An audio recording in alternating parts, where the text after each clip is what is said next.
Hi, I'm Barb Nangle. I'm the founder of Higher Power Coaching and Consulting. I want to welcome you to my podcast, Fragmented to Whole: Life Lessons from 12-Step Recovery. On this podcast, I share my experience, strength, and hope from recovery. I don't support or endorse any particular 12-step recovery fellowship, and I don't claim to speak for any of them either. My hope is that you will find my words helpful in some way, whether you're in recovery or not. This is episode 81, Something Came Up versus Something Happened. I went to yoga the other day, which, by the way, was only my second time at an in-person class since quarantine. And my sweetheart texted me on the way that he was running late. And I saw the message right before I entered the studio. Well, he didn't show up.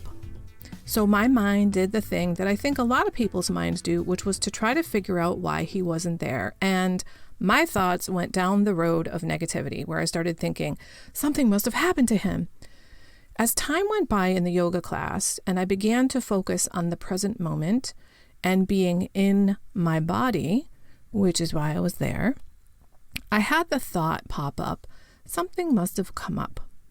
Notice the difference. Something came up as opposed to something happened. And I was like, oh my God, what a mind shift. I couldn't believe the difference in what that did to my emotions. Something came up, was like, okay, well, maybe he got a phone call and decided to take it. Maybe he hit a bunch of traffic and decided not to keep going because it would be too late when he got there. And those are perfectly innocent things. But when I think something happened, that's not perfectly innocent. I think things like he had an accident, he's going to die, they're not going to know to call me because what if his phone got smashed, and all that sort of thing. So I decided I totally need to do a podcast on this because that shift right there made such a difference for me that I really think it's a helpful suggestion for other people. I know that before recovery, when my mind went all over the place and ran rampant, I would do a lot of what I called catastrophizing. Now I call it living into the wreckage of the future. I'm sure you're familiar. And it's where you go down this rabbit hole of negativity, thinking through all of the fucked up shit that's going to happen in the future and how awful things are going to be. And what that does is it almost prepares us for a crappy future by pre-creating it in our minds.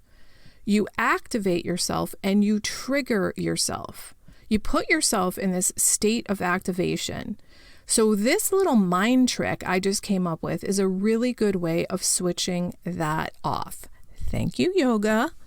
So instead of thinking something happened or something's gonna happen, you can just do that little simple shift to something came up, or maybe something will come up. Because the idea of something coming up doesn't have the negative connotation the way that something happened does.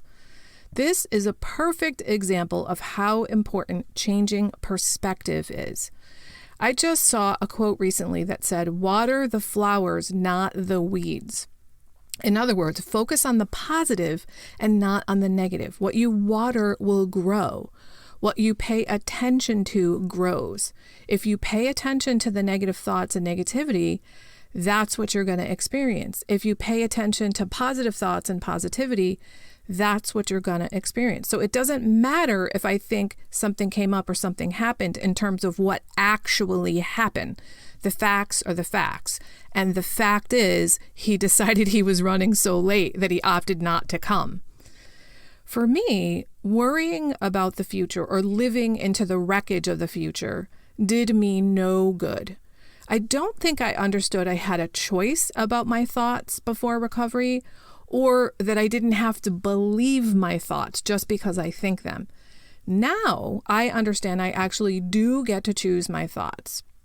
Maybe on some level, back then I thought I was preparing for the future, but really I was preparing for disaster. And I realized that if I'm not living in the present moment and living well in the present moment, I'm much less likely to have a well-lived future. And that catastrophizing is not helpful to me. It is not helping me be prepared for the future. It's wrecking my future, living into the wreckage of the future. And the same is true not just of future thinking, it also applies to rumination about the past, where you play over negative incidents over and over in your head. I used to do this all the time. That does the same kind of thing to our bodies as living into the wreckage of the future, where it puts you in that fight or flight mode. And it's not like you're going to play that out and all of a sudden one day your life is going to be different because you had a different outcome in your mind.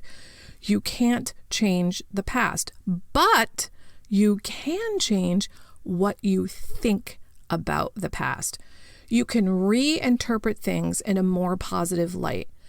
But replaying negative incidents repeatedly is a way to stay stuck in the negativity. It's kind of like beating yourself up over and over and over again. Now, these mind shifts that I'm talking about are so important, and you have the ability to make them yourself. So remember, the next time you start replaying a negative event over and over and over in your mind, stop it. And if you want to reframe it to something positive, try thinking, the universe is for me, not against me. So how could this possibly have been for me and not against me? And that will help you reframe it.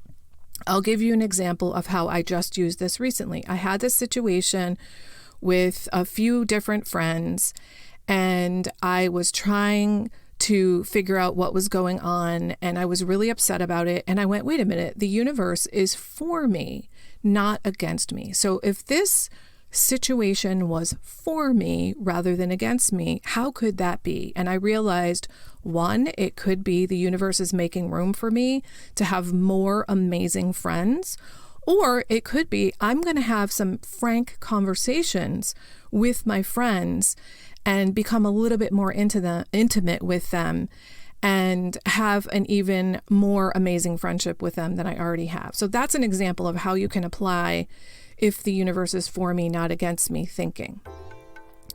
When it comes to something in the present or the future, try something came up instead of something happened, or something's going to come up instead of something's gonna happen. It will give you much more peace of mind. If you're looking for additional help on thought work like this is the kind of thing I do in my coaching practice.